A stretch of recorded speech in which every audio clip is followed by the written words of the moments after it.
Muy buenos días. Hoy es lunes 18. Como todos los días le doy gracias a Dios porque me permite estar con todos ustedes. A ustedes gracias siempre por la sintonía con la que apoyan el programa. Una bendición temprana. Dios los bendiga a todos.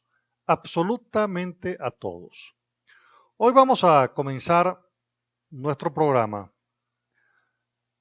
haciendo un análisis del tema de la Organización de Estados Americanos.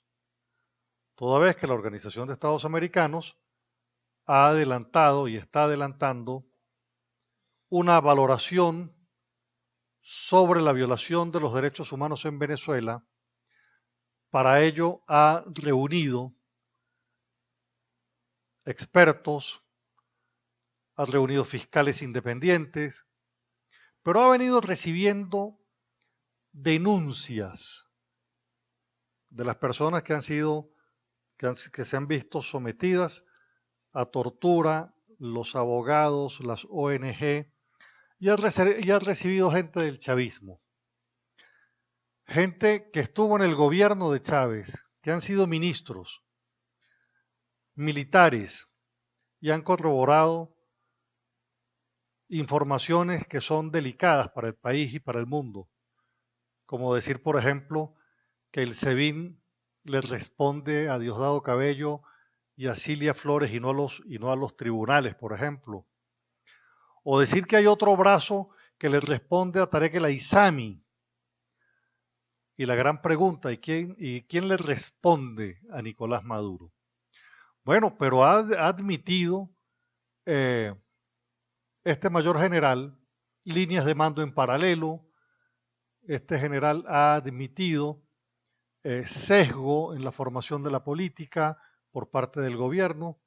Y la gran pregunta, que es lo que quiero analizar con ustedes, es ¿qué pasa? ¿Cómo se va a hacer cuando ya finalmente se concluya estas jornadas de declaraciones, de toma de declaraciones, de presentación de evidencias?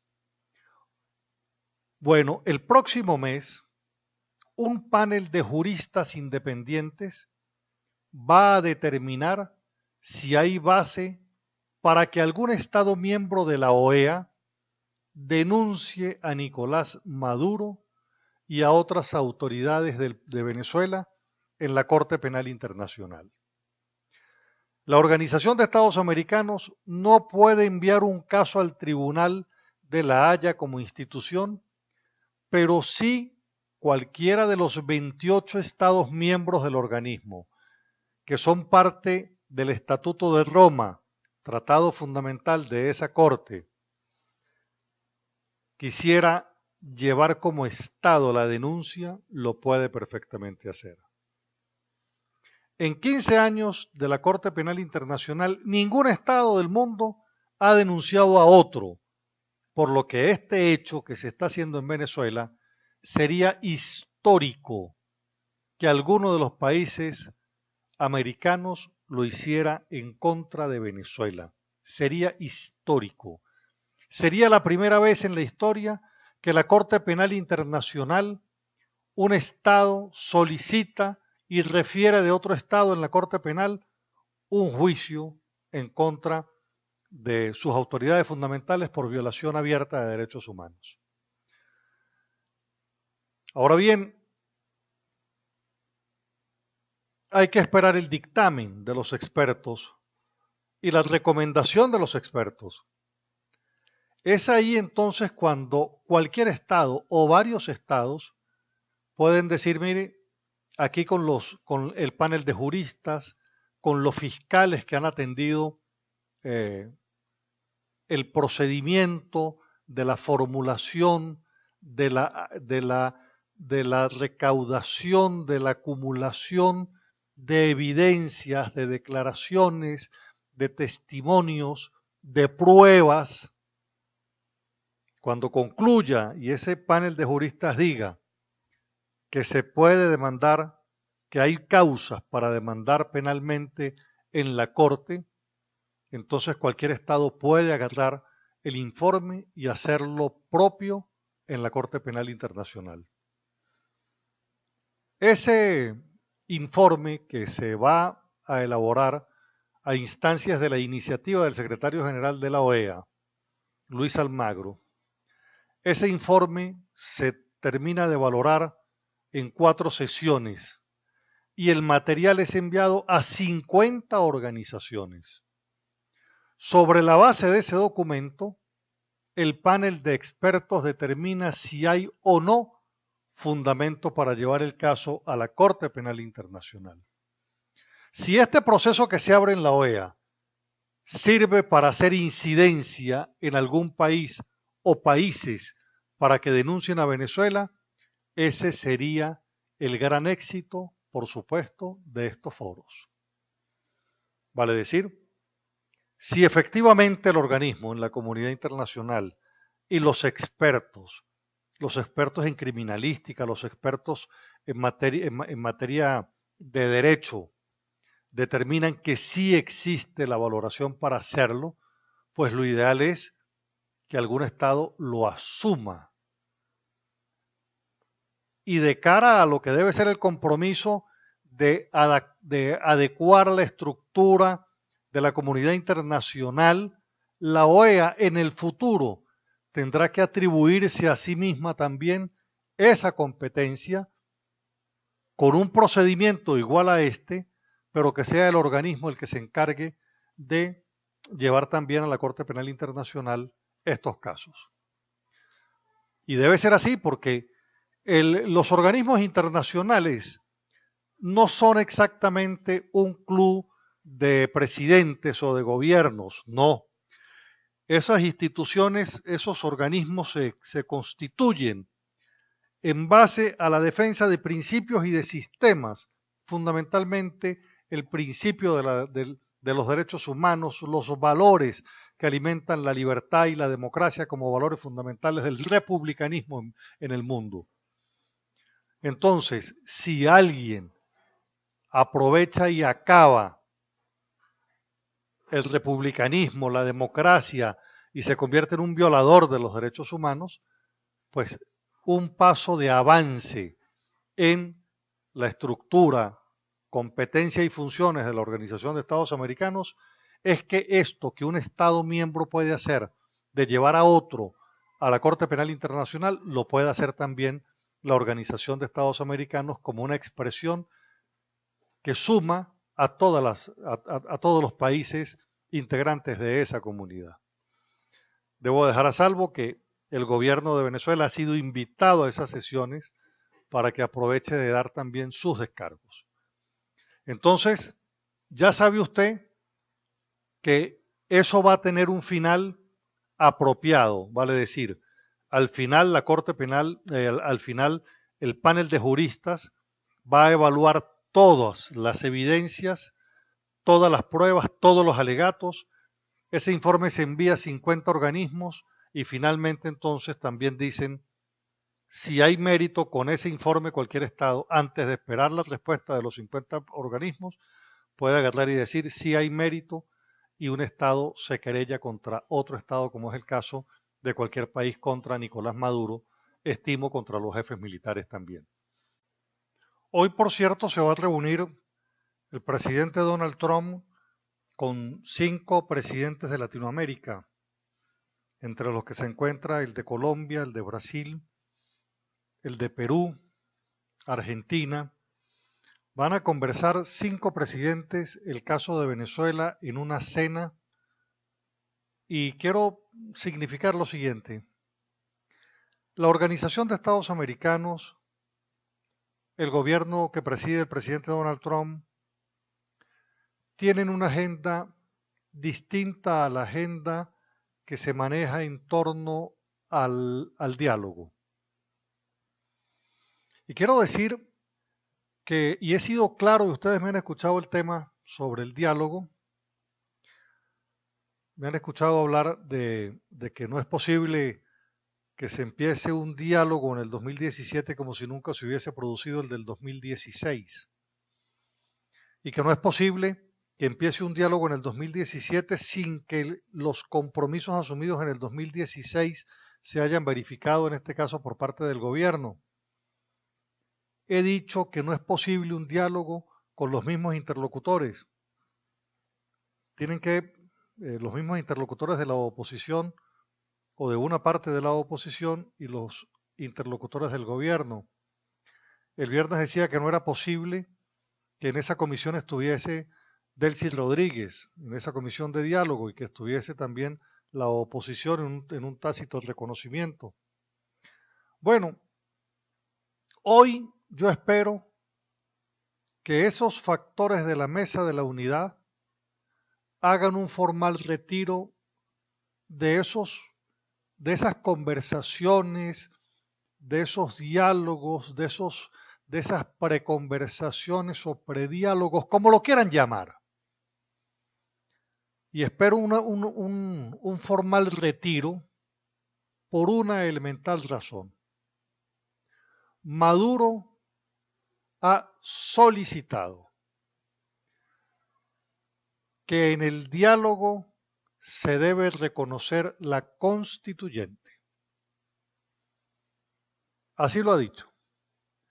El representante del diálogo por parte del gobierno, Jorge Rodríguez, anunció que ellos contemplan el petitorio de que la oposición reconozca a la plenipotenciaria Asamblea Nacional Constituyente. Ahora bien, esto ni siquiera tiene discusión. Ni siquiera tiene discusión. La oposición no puede aceptar el reconocimiento de esta Asamblea Nacional Constituyente. No la puede reconocer, entre otras razones porque la motivación de la lucha 4 meses atrás, que tuvo el objetivo de evitar la constituyente por inconstitucional e ilegal, que se escaló el conflicto por vía del desconocimiento del gobierno con esa pretendida Asamblea Nacional Constituyente, no solamente la razón de los que ofrendaron su vida en la lucha, sino es que en honor y en homenaje a todos los caídos, por una razón de ética en la lucha política, la oposición no puede desdecirse de lo que ha dicho.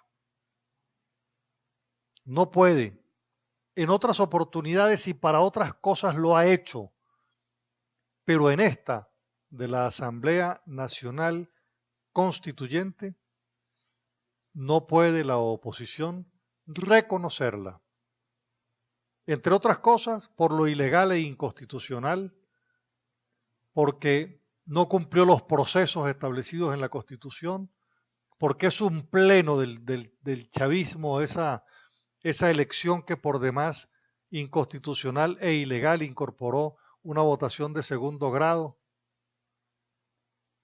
que trata entonces de estar por encima de la Constitución sin ningún tipo de límites, cuando toda constituyente tiene por límite la propia Constitución vigente, porque se trata que la Constitución haga y elabore una nueva Constitución.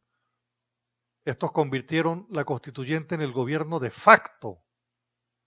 Es por tanto que la sociedad democrática, la sociedad opositora, no puede reconocer, y sus dirigentes menos, esa Asamblea Nacional Constituyente.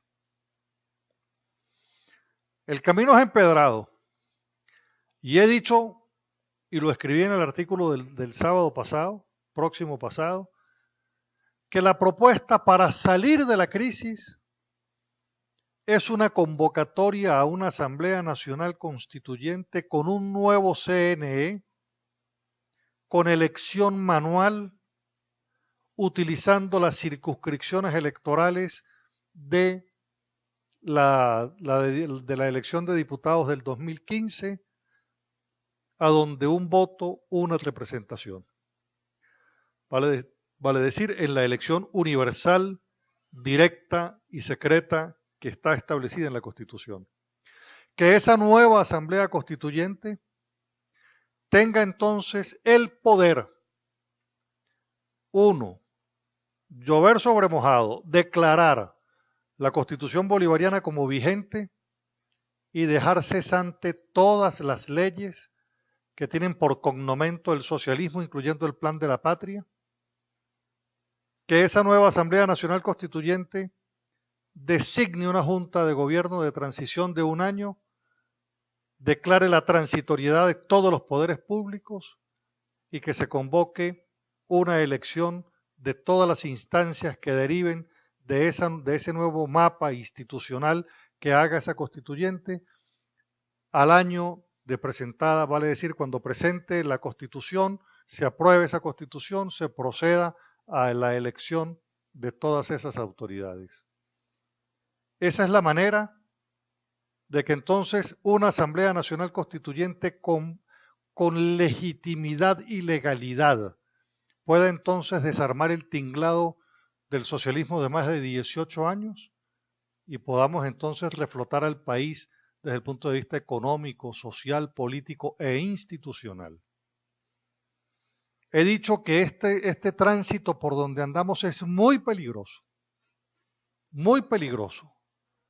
Y he señalado igualmente que las elecciones regionales tendrían sentido si solo si sirven para levantar una agenda política que tenga que ver con la autonomía de los estados y la descentralización, como proyecto de la provincia y de los estados frente al centralismo del Estado comunal y de Maduro, y en razón de ella una nueva línea de presión sobre el gobierno y no de manos quietas como ha venido funcionando la oposición de forma tradicional en las instancias de gobierno. Maduro maneja el 97% del presupuesto de la nación. Maduro tiene un Estado paralelo al Estado que está en la Constitución. En todos los estados de la República existen 72 oficinas que son expresión de las direcciones del centralismo. Y precisamente por eso es que no alcanza la plata ni para unos ni para otros, porque está todo centralizado. Un gasto en doble competencia. Entonces, para el Táchira, por ejemplo, y el Táchira tiene que ser líder en este planteamiento, levantar una nueva línea de trabajo político frente al centralismo de Maduro, frente al centralismo de Caracas, frente al centralismo del Estado comunal, que no es otra cosa que el Estado comunista, en la solicitud, organizando a la sociedad entera para movilizarnos pidiendo autonomía para los estados y nada de corredores ni ejes de desarrollo por encima de gobernaciones ni vicepresidencias regionales. Si para eso sirve una elección de gobernadores, bienvenida va a ser.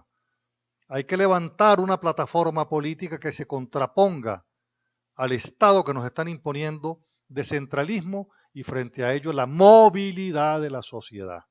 Es así como yo entiendo la justificación de elecciones de gobernadores, que sirva para una nueva línea de presión, y para eso se necesita tener la convicción histórica de que la provincia históricamente se ha manejado en la reivindicación y en el reclamo de mayores autonomías frente a los gobiernos centralistas.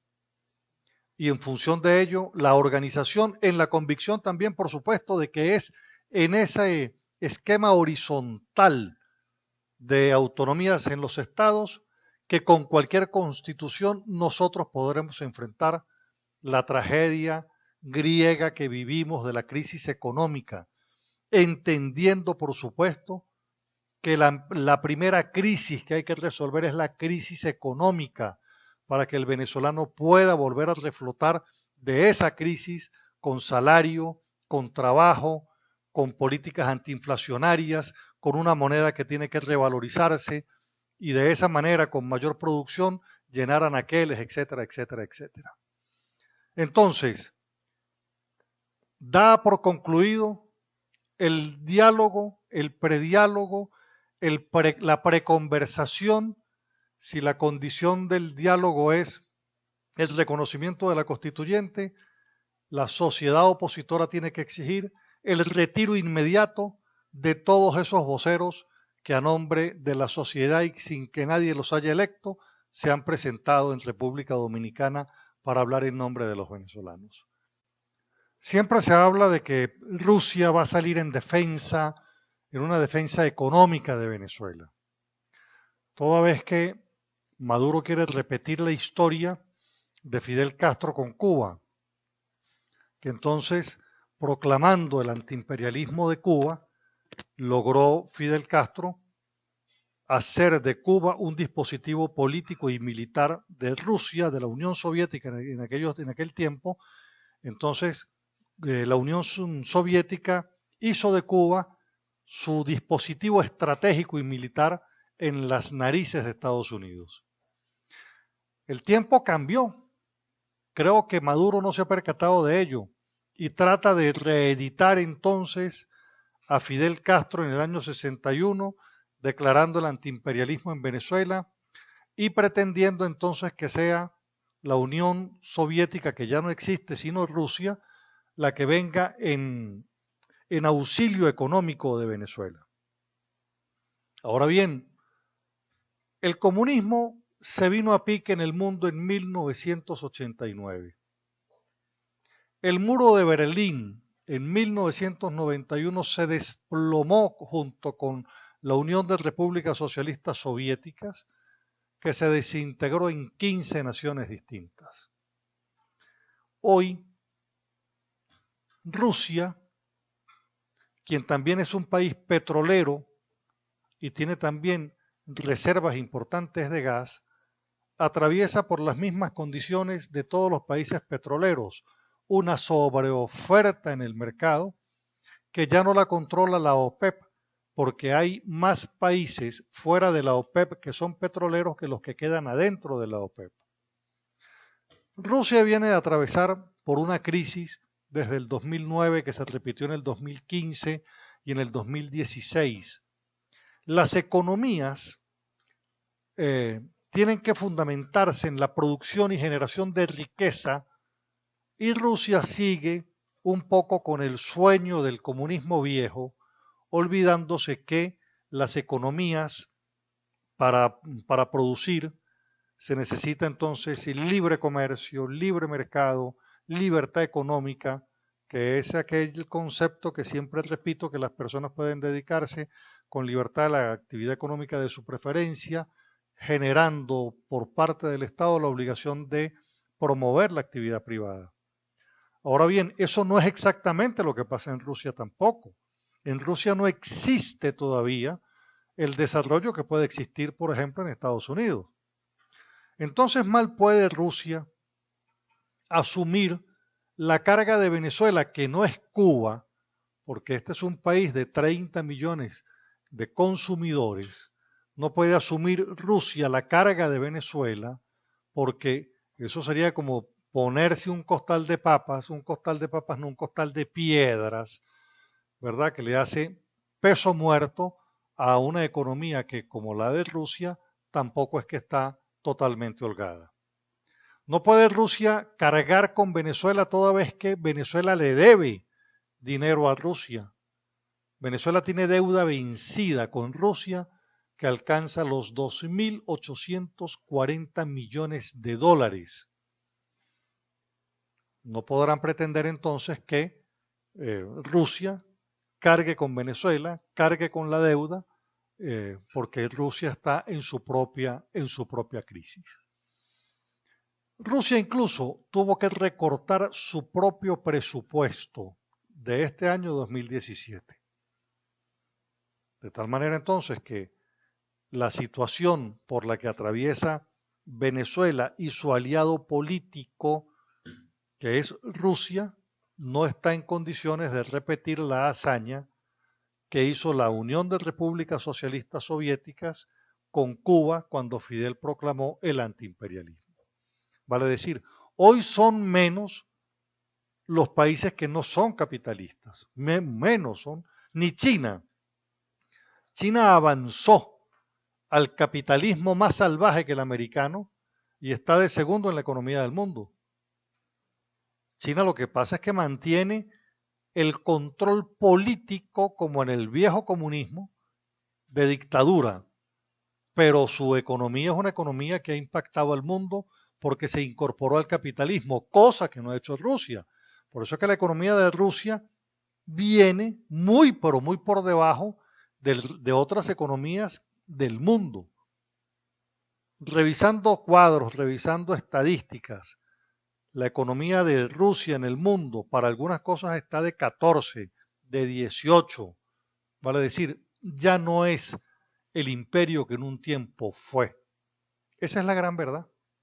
Nosotros tenemos por demás situaciones que van hablando de la crisis de Venezuela y del hecho de una crisis que se va profundizando cada día más.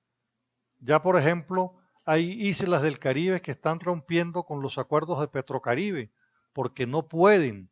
El caso de Belice en concreto suspende el acuerdo de Petrocaribe por inconvenientes con PDVSA. Decide suspender la compra de productos venezolanos por las dificultades que ha tenido PDVSA para cumplir con su compromiso comercial. Y el retorno de esos pagos son, por cierto, en productos de diversos tipos, entre los que se incluye los agrícolas. De tal suerte entonces que hasta con Belice, Venezuela tiene dificultades para cumplir. Entonces no tenga usted la menor duda que estamos en la circunstancia de una crisis por la cual no va a venir nadie a meterle la mano a Venezuela, porque Venezuela está en una crisis estructural que se va agravando cada día más y por supuesto esa situación pasa para salir de ella por un cambio de modelo de forma radical, ni siquiera progresivo, radical. Y voy a concluir con lo siguiente. El problema venezolano es un problema económico. Hay quien dice que hay que cambiar el modelo político para cambiar el modelo económico. No, vale decir, el modelo económico hay que cambiarlo de forma dramática, radical, porque es inconstitucional el que se aplica. En tanto que el modelo político de alguna manera subsiste con elecciones de gobernadores, de alcaldías, de parlamento, etcétera. Pero el modelo económico es el que hay que exigir se cumpla con el de economía social de mercado establecido en la Constitución. Bueno, llegamos a la parte final del programa, espero les haya gustado. Mi teléfono es el de siempre, 0424-724-4318. Sígame por favor en Twitter, @Carlos Casanoval, en Facebook Carlos Casanova. Este programa en el canal YouTube Un Día Más, que le agradezco a todas las personas que ahí me visitan porque está también aumentando el número de suscriptores y de personas que están obviamente viendo el programa por este medio.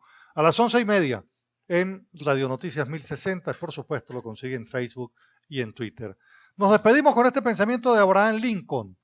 Pueblo que ignora su historia, pueblo que está condenado a repetirla. Que tengan un excelente día. Dios los bendiga. Regáleme usted a mí también su bendición. Nos encontramos mañana con el inmenso favor de Dios. Que tengan un excelente lunes y una mejor semana. Gracias.